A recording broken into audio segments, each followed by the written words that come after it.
ধন্যবাদ ভগৱানলৈ। তুমি অন্ততঃ সিহঁততকৈ বেলেগ যি চৰকাৰী চাকৰি বিচাৰি ঘূৰি ফুৰিছে। ভগৱানলৈ পুনৰ ধন্যবাদ।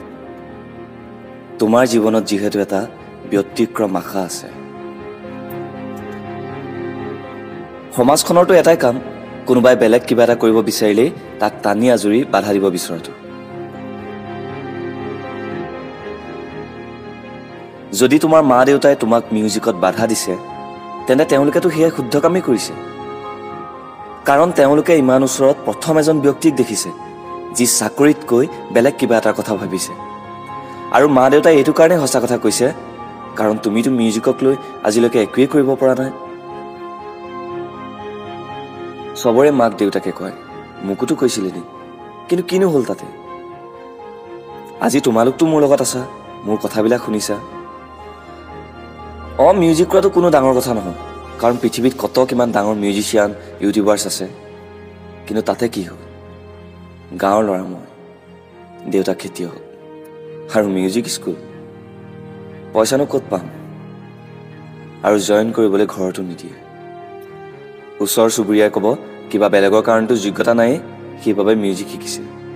হয়, তেওঁলোকে ঠিকেই কয়, কাৰণ তেওঁলোকে তেনেকৈ ভাবে, আৰু তেওঁলোক নিজেও তেনেকুৱা। আৰে ভাই, তুমিতো নিজৰ নিচিনা কৰি দেখুওৱা।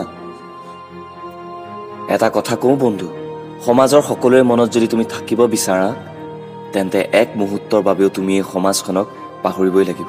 সঁচা কথা এইটো। সমাজত নাম কৰিবলৈ হ'লে সমাজখনক তুমি পাহৰি যোৱা আৰু নিজৰ মনৰ দুনিয়াখনক জগোৱা। কি কয় তোমাৰ মনৰ দুনিয়াখনে? কি বিচাৰি আছে তোমাৰ মনৰ দুনিয়াখনে? তোমাৰ মনে কয় তুমি ভাল গোৱা, কিন্তু তুমি মনৰ নহয় মানুহৰ কথাহে শুনা। তোমাৰ মনে কয় তুমি চবতকৈ বেলেগ কিবা এটা কৰিবলৈ জন্ম হৈছা, কিন্তু তুমিতো মানুহক ভয় কৰি ফুৰিছা। তোমাৰ হাতখনে গীটাৰ বজাব বিচাৰে, কিন্তু ওচৰ চুবুৰীয়াৰ কথাক তুমি গুৰুত্ব দিছা, ভয় কৰিছা। তোমাৰ মনে কৈছে নিজে ভাল পোৱাটো পাছত দৌৰা, কিন্তু সমাজখন যেনি গৈছে, সমাজৰ মানুহবোৰ যেনি গৈছে, তুমি সিহঁতৰ পাছতে লাইন পাতি ৰৈ আছা। আজি এই কথাটো মগজুত আৰু মনত সুমুৱাই লোৱা যে যদি সমাজত কিবা এটা কৰিব বিচাৰা, তেন্তে সমাজখনক তুমি পাহৰি যোৱা। যি সমাজখনক পাহৰিব পাৰিব, তাকহে সমাজে এদিন মনত পেলাব। ওলোটা নিয়ম ইয়াত। যেতিয়া মানুহ শুবলৈ যাব, তুমি তেতিয়া সাৰ পোৱা। ৰাতিপুৱা 4 বজালৈকে মিউজিক কৰা, অথবা ৰাতিপুৱা 4 বজাৰ টোপনিক গুৰ মাৰি তুমি মিউজিক আৰম্ভ কৰা। যেতিয়া তোমালৈ বাকী থোৱা চাহ কাপ তোমাৰ সন্মুখত থাকি বৰফৰ দৰে চেঁচা হৈ যাব, তুমি গম পাই যাবা সফলতা আৰু তোমাৰ মাজত বেছি দূৰত্ব নাই। যেতিয়া বাৰে বাৰে দুখ লাগিলে তুমি মিউজিকৰ কথা ভাবিবলৈ ধৰা, তেনে মনত ৰাখি থোৱা, মিউজিকে তোমাৰ আচল বন্ধু, তোমাৰ আচল চিনাকি। বহুত মন যায় নহয়নে আৰ্টিষ্ট হ'বলৈ? আৰ্টিষ্টৰ মাজত একুৰা জুই থাকে, যিটো মুখেৰে নহয়, যিটো মুখেৰে কেতিয়া প্ৰকাশ কৰিব নোৱাৰে, কেৱল কামেৰেহে প্ৰকাশ কৰিব পাৰে, আৰু সেই কামটো হ'ল মিউজিক। আৰ্টিষ্টৰ মনত একুৰা জুই থাকে, কোনোবাই ঠগন দি থৈ যোৱা জুই, অপমান কৰাৰ জুই, আৰু সেই জুইকুৰা তোমাৰো আছিল, আছে আৰু থাকিবই।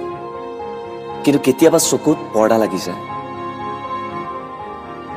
বন্ধু, নিজৰ চিনাকি নিজৰ নামেৰে নহয়, কামেৰে দিব চোৱা।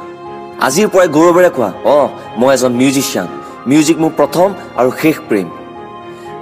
কি কৰিবানো গাৰ্লফ্ৰেণ্ডে বেলেগ এটা বয়ফ্ৰেণ্ড পাই গ'ল? আৰে মিউজিককতো মৰম কৰি চোৱা, 1000 গাৰ্লফ্ৰেণ্ড হ'ব তোমাৰ।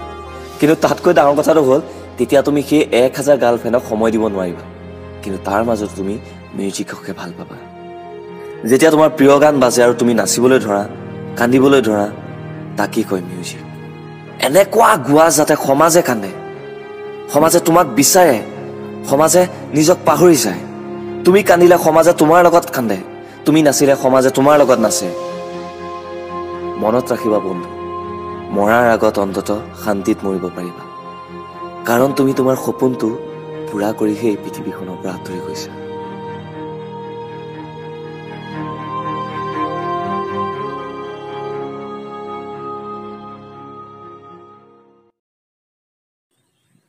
তেনেহ'লে ধন্যবাদ বন্ধুসকল, ইমানখিনিলৈকে আছিলে আজি। এইটো এটা হিন্দী অডিঅ'ৰ পৰা মই অনুবাদ কৰি পেলাই আপোনালোকক শুনাইছোঁ, যিটোৰ পৰা মই যথেষ্ট উৎসাহিত হৈছোঁ। আশা ৰাখিছোঁ আপোনালোকো এতিয়া মোৰ এই অডিঅ'টোৰ পৰা উৎসাহিত হৈছে। আৰু যদি সঁচাকৈ ভাল পাইছে, তেন্তে অডিঅ'টো লাইক কৰিব, শ্বেয়াৰ কৰিব আৰু ছাবস্ক্ৰাইব কৰিবলৈ নাপাহৰিব। বহুত বহুত ধন্যবাদ।